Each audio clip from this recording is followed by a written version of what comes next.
Welcome to the Probate Nation. My name is Richard Ruddy, and I am the host of the show this evening. People are living longer thanks to good health care and healthier lifestyles. But as we age, not everyone remains as sharp as they were earlier in their life. And frequently a loved one, a son or a daughter, is called upon as a guardian or conservator to take on the responsibility of helping an elderly parent or family member with financial and medical decisions. Formal legal steps are necessary to get appointed to serve as a conservator and a guardian of that loved one, and we encourage you to take a look at the shows we have done to date on steps to make that happen in the Northern Virginia county or city where your loved one resides. But as you navigate those legal steps and eventually walk out of the door of the local probate office, armed with your certificate of qualification, legally appointing you as a guardian and conservator, the fact is your work is just beginning. Our show tonight will detail the extensive responsibilities of a guardian and conservator and highlight what needs to be done during those first 90 days after you've been qualified, as you board the living probate train for a ride that will continue until such time as that loved one you are caring for no longer needs a guardian or conservator or passes away. With us tonight are two elder law attorneys to guide us through this process as your living probate train ride begins. Loretta Morris Williams is a senior associate with the Fairfax law firm of Hale Ball. She practices in the areas of elder law, special needs planning, guardianship, Medicaid, wills, trust, and probate. Loretta is a certified elder law attorney, a designation awarded by the National Elder Law Foundation, and is past president of the Virginia Academy of Elder Law Attorneys. Valerie Geiger is the principal attorney of the Geiger Law Firm in Herndon, Virginia. Her practice focuses solely on guardianship and conservatorships, probate, Medicaid planning, special needs planning, and estate planning. Valerie is often appointed to serve as guardian or conservator for individuals. Valerie is a member of the National Association of Elder Law Attorneys as well. Thank you both for joining us tonight and taking the time to talk with us. Well,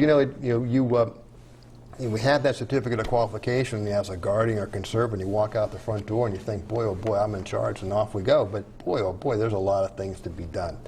Let's talk a little bit, Valerie, about what are the responsibilities that a guardian takes upon right away as an adult, when they're guardian of an adult person. Immediately upon appointment, a guardian is going to want to develop a general plan of care for their ward, the person they're in control of, that takes into consideration medical, health care, and housing needs for their individual. So right off the bat, we go and we come out with that type of responsibilities. When does that responsibility as a guardian begin, though? It begins the minute the court appoints them as guardian, and they head down with their court order to the probate clerk and qualify. They walk out with that sealed certificate of guardianship, and the duties and responsibilities begin. Oh boy. So see, they haven't even gotten out the door of the probate office and they're already in charge. They're already in charge. They're in charge. Well, let's talk about then, so we generally with the guardian, we want to jump on the most urgent needs right away and then coordinate that with the conservator. So we turn to the conservator, Loretta. So what are the responsibilities of a conservator once you've been appointed? So the conservator is basically going to be handling the money for what we call the ward, the person who's incapacitated. They're going to take control of the assets, they're going to make sure the bills get paid, and they're going to have to account for everything that they're doing. Okay, there is a lot of oversight. And so when does the conservator's responsibilities begin? Again, it begins immediately, and in a lot of situations we advise clients to go ahead and take that certificate of qualification and head on over to the bank to get themselves recognized as the conservator. Right away to get control of that money, of course, of course. Well, let's get into a little more detail, Valerie, about the responsibilities of a guardian. There is the annual filings. Let's talk a little bit about that. What are these annual filings that a guardian has to make? That's something you learn about right away when you're with the probate clerk at the qualification appointment. They hand you a nice packet of duties and responsibilities, including the filing. So as guardian, you are required to report to the Department of Family Services initially after the first 4 months, and then again on an annual basis. And most of the localities are pretty good about reminding you, hey, you got a guardian report due. Okay, so we got to take care of that. So what is this thing called? You mentioned early on the plan of care. So what is this plan of care that we have to put together? So it might be something that's formal or it might be a more informal thing, but basically it's an assessment of the needs of the person you're caring for and looking at different areas of their life, their medical, their social, their residential, and then figuring out, do they have what they need to live a good quality of life? And if not, what are you going to do to make sure that that happens? Okay. So I know that people talk about a thing called a geriatric care manager. So how does that fit into that plan of care that we're working on? These are private individuals. They could be licensed clinical social workers, registered nurses, that you can find easily in the Northern Virginia area, throughout the state really, that will come in, do an assessment of your ward, tell you what kind of care needs are maybe lacking, what kind of things could be better, what kind of housing will work, and really give you a scope of care for your loved one. Okay. So when would we need a geriatric care manager? Is there any particular point that we would know that, yes, we need to call that person? My stance on that situation is if you can afford it, get one right away. Why not? They're going to see and think of things that may not come right away to you being a layperson, and it might shortcut some things for you and get you on the right track from minute one. And I think you bring up a good point that I think our audience ought to understand, that there are many skilled people out there with different skills for different part of this process, and they know things that we wouldn't necessarily know. And it's important to know to go ask the question, and they may find that you learn something that will be very, very helpful that you hadn't thought of just because it's not your area of expertise. Let's talk a little bit about medical, Loretta. What do we do in the medical part of this care plan? So part of what we have to do is make sure that the person has a medical home, they have an internist or a geriatrician, somebody who's following them, and the guardian's got to get themselves known by the different people who treat the individual at the ward. You want to present to them your certificate of qualification and have them put it in the medical record and make sure that they understand if there's a problem or they need consent, that you're the person they need to call. Okay, so we definitely want to make sure we communicate and get that faxed over to those providers. What about health insurance? Do we need to address that in some way? I think that you got to check right away, what is the person's health insurance? Are there any open enrollment periods that you need to address right away? And is it providing the appropriate coverage? Usually you're appointed as guardian for someone because they do have health care needs that need to be addressed. Okay, and I guess we would want to also communicate with that health care provider to make sure, in other words, the insurance company, that they know that they can talk to you, because that will be a big barrier a lot of times in getting information. What about pressing medical needs that might be present for the ward? Do we have to jump on those right away too? Sure. As Valerie said, oftentimes there's some kind of crisis or situation that's causing the need for guardianship to be put into place. So there may be an existing medical need.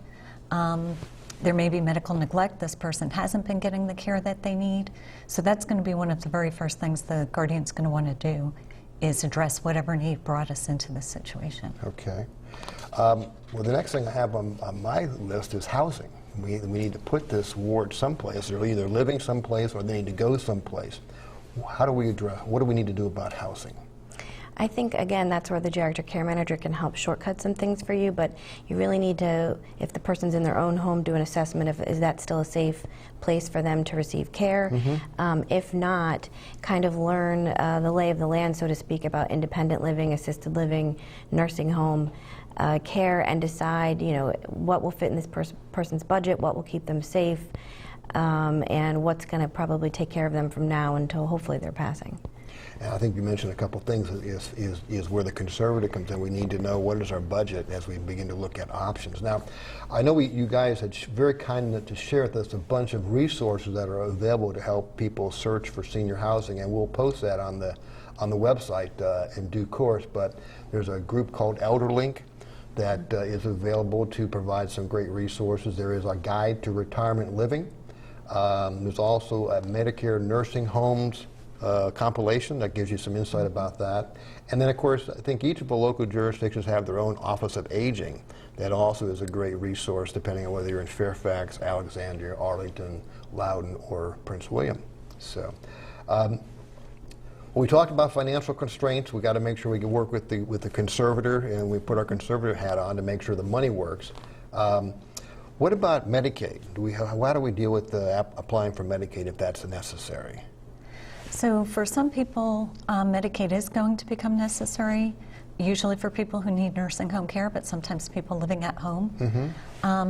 If that is something that's needed, the guardian and conservator are going to need to work together to make sure that the application's made. And it's something the guardian needs to think about when choosing the medical care and housing. For example, Medicaid in Virginia doesn't cover assisted living for most people. So there's no point in spending your time as guardian finding the best assisted living residence if you need to be looking at a nursing home that will take Medicaid. Okay, so these are important things that will send you either left or right in your decision-making model. Well, let's talk about the next thing I really think is important is the family. Okay, you're taking care of the ward, and we have, it might be that one of the children is in charge, or it might be an outside person's in charge, but we have many times have extended families. As a guardian, do you see the guardian having a role in promoting some sort of communication with the family about what's going on with the ward? Sure, I think that's extremely important. I think that as guardian, your job is to understand what the ward's, what's important to the ward, who's important to the ward, who they would really benefit from visitation from, and to kind of foster those relationships, not impede the relationships. Sure. So sometimes we do have the family might be in conflict with the ward. Okay, so what do you do about that situation? So you're really trying to promote the ward's values, continuation of their life in the way that they lived it as best that you can. This might be a situation where you bring in a professional like a geriatric care manager to try to identify some of the conflicts and resolve them. But mainly what you're looking to do is always look at things from your ward's perspective. What's important to them and how can you facilitate it? I mean, that's number one. Now, what about if there's conflict between the family members themselves that then spills over and impacts the ward who really doesn't want to get in the middle of that but is somehow put in the middle of that? How do you deal with that? I think Loretta just said it best, which is what is most important and in best interest of the ward. So if that kind of conflict is going to negatively impact the ward, then separating the ward out from those family members is extremely important. Okay, so you have to be you have to protect them. You have to be an advocate for your ward. Absolutely. Well, let's turn to, we've been talking about guardian. I mean, that's a big job unto itself. But let's talk about the conservator's responsibilities. What are the sort of the initial thing out of the box? What does the conservator have to do? So the conservator, as we said initially, is going to take control of all of the assets, manage them for the benefit of their ward, make sure that the bills get paid, that the assets, that you're protecting the home if there is one. There's going to be a lot of duties that the conservator will have, and they need to keep track of everything. And certainly, as we first get started, of course, we have to open the books with the Commissioner of Accounts who kind of oversees what's going on with all of the finances. And so we file something initially to give him our opening entries. And what's that document called? So the first thing that gets filed with the Commissioner of Accounts is called the inventory. Okay. And it's basically a listing of all of the assets of the ward. Not so much the socks and shoes, but the tangible property with value or the financial accounts, the real estate. And there's a specific form that you get when you qualify, and there are instructions on how to do it. And that's got to be filed within 4 months of the date of qualification. And then each year after that, you have to continue to update that once a year. So there's going to be an initial accounting after 6 months that covers that first 4-month period, and then an annual account after that. Okay. So let's talk about income tax filings. Do we need to file tax returns, or are we now exempt since there's a conservator in charge? You still have to file income tax returns. Of course, the IRS is not going to let you out of that. So you want to do your due diligence and make sure. We can only dream, right? You think, can't you catch a break, but no. You still have to file. You got to do your due diligence as conservator. Did this person possibly neglect filing from years prior? Bring them current, and continue to file every year thereafter. It's actually a very important responsibility and could get you in some trouble if it's not adhered to. And I would mention to our viewers too, I think it's certainly worthwhile. There's an IRS form 4506 T is one we use, which is to request a transcript of what's been going on. So if you take over for somebody, I mention this because you could have money sitting in there with the IRS that you might otherwise be entitled to a refund for, but if you don't do things in a timely enough fashion, you may be barred from actually getting a refund. So I mentioned that as a. So that's the investigation. I think that's part of the sort of the tax investigation that you would do. What about bank accounts? What do we do from a bank account perspective as a conservator? So the conservator needs to have a conservatorship bank account. You're going to go to the bank where the individual kept their money, but they're going to either change the account or close it and open a new one that shows you as conservator and shows the individual as the owner, but not somebody who has authority to handle the transactions. Okay. You're going to need to do that with each different type of financial account, but we do suggest that you have one operating account, one checking account, where the income comes in and any payments go out. That can make it a lot easier to do your accounting if it's all in one place. Okay. Well, we also talk about the importance of, for instance, like going to the post office and doing mail forwarding. Do you folks try to do that as you walk out the door, you go to the bank and then go to the post office next? You can even do it online for $1. That's true. Change the address of the ward. Yeah, so that's right. That's what I tell clients, which is it's as easy as going online. Sure, for $1, right? For $1, and it's one of the first places, one of the first things you should do, because the mail always gives you kind of clues. It and really tells you a story. Tells you the story. Absolutely, that's a very good suggestion. Well, I think do you folks also check with the Virginia unclaimed property, see if anything's sitting around down there? We do. Yep, you look to see, there's a website.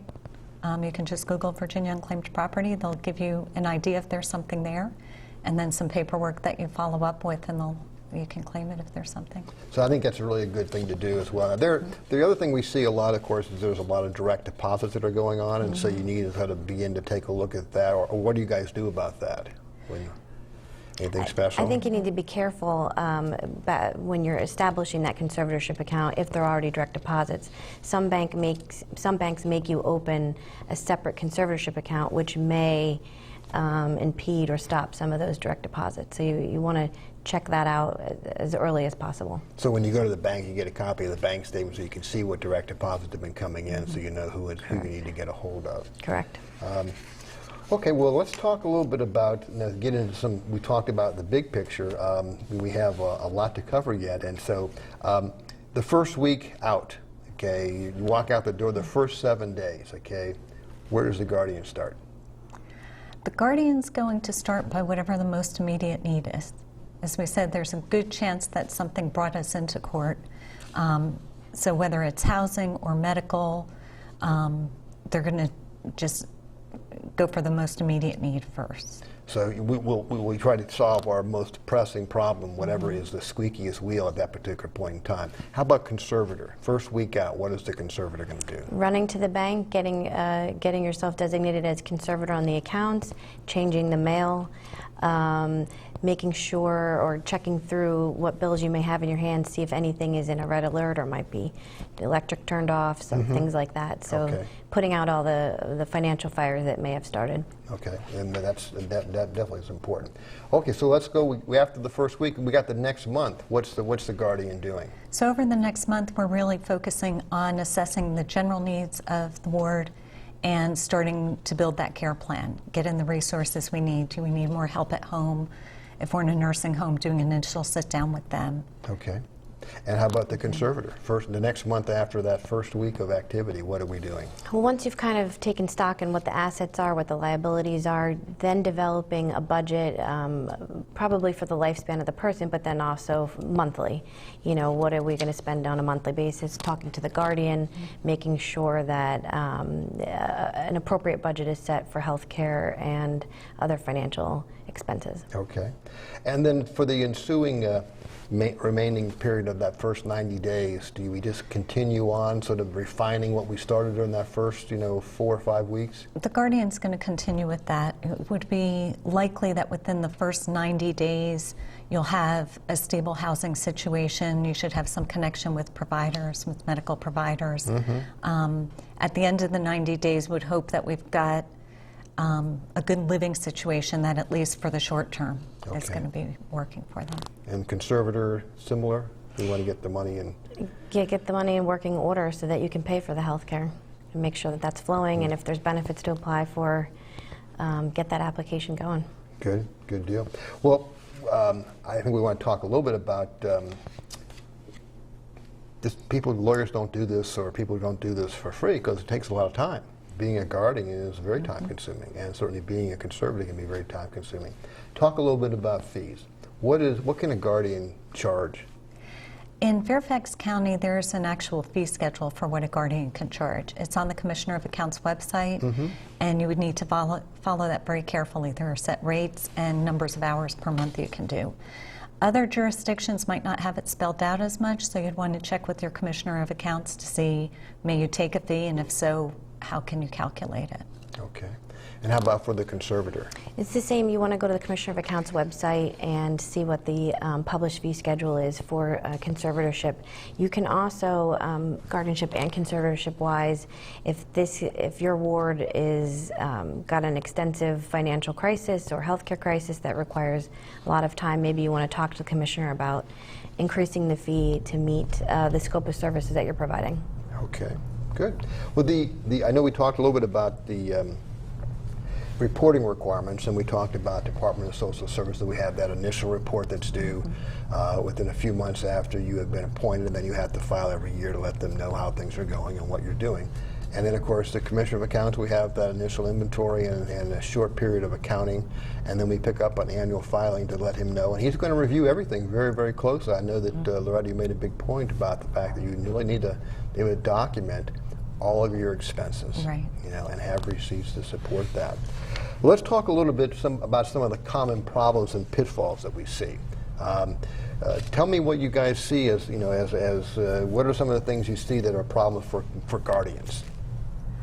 So for the guardians, sometimes there's a need to reiterate with the medical providers that you are in fact the guardian, and that you're the one that needs to be consulted on the decisions, that the ward can't decide for themselves, that other family members aren't entitled to make those decisions. I think that's kind of the biggest thing, is just reinforcing with anybody who your position in things. We want to make sure that we don't lose track of the fact that you are in fact in charge. Right. But how about on the conservative side? What are some of the common problems and pitfalls that a conservator encounters? I think that what the conservator needs to remember is that you're handling someone else's money. It's not your money, and there's a specific duty then to, excuse me, to handle their money with care. You don't want to commingle the money. You don't want to be making gifts of the money. Loans should not be made from the money to yourself or to others. And if there is something that requires some sort of special circumstance, you probably want to call the Commissioner of Accounts first. Okay, good suggestion. Well, we have covered an enormous amount of material. I know it was hard to believe we would actually get through all of this, but you guys have been really, really great about capturing the important stuff. How about your final thoughts, about suggestions, ideas, concerns you want to make sure people keep an eye out for as they go down this path of being a conservator or being a guardian? Loretta? So they've taken on a really big responsibility, and that's appreciated, but they also may need some help in doing it. It might not be a bad idea to check back in with your attorney during that 90-day period to see how these general ideas fit into your specific situation. There are resources out there, from care managers to commissioners of accounts to attorneys. There are people who can help you. So I think it's really important to try to avail yourself of that. Okay. Valerie, how about yourself? Some thoughts you would like to share with us? Yes, I agree with Loretta's sentiment that you definitely want to ask for help, especially in the beginning. It may be something that you think you can handle, but there are nuances to the role of guardian and conservator that I think would surprise some people. And since this is a court-appointed position, it is better to ask for permission than forgiveness. So again, I think the takeaway there is don't be afraid to ask for help. I know lawyers will turn to each other for assistance and suggestions. What do I do about this? What have you done? And so lay people especially should take advantage of those resources. And checking back with your lawyer is an excellent idea. Well, guys, you guys have done just a fabulous job. I mean, this is a lot of information, and frankly, this is an area that is just landmines are everywhere for folks to get themselves in trouble. And I think you've done a great job of outlining and identifying what folks need to do and when they should do it so they can avoid some of those things. It's a great public service, and thank you for taking the time to do it today. Thank you. Thank you. You're very welcome. You know, with the aging of our population, more and more seniors need assistance in making decisions. For those who have not executed legal documents appointing someone to provide that assistance or make those decisions, there is a legal proceeding of last resort that allows for the appointment by a local court of a guardian or conservator to assist the senior citizen. Once properly appointed to serve, however, there are many tasks to be undertaken. As guardian, you will need to develop a plan of care for the ward that addresses housing and caregiver, medical needs, mental health consideration, and of course the social life. And as conservator, you will gather and then handle the ward's assets and income and pay his bills, and you must account for all this to the local commissioner of accounts. This is serious business, with many people looking over your shoulder as you go about your business, trying to do the best you can for the ward for whom you are responsible. Our guest tonight provided great information that will help you identify and act on the immediate tasks to be undertaken as a guardian and conservator as you board the living probate train and begin a journey of service in the years ahead. On behalf of the Probate Nation and myself, thank you for visiting with us.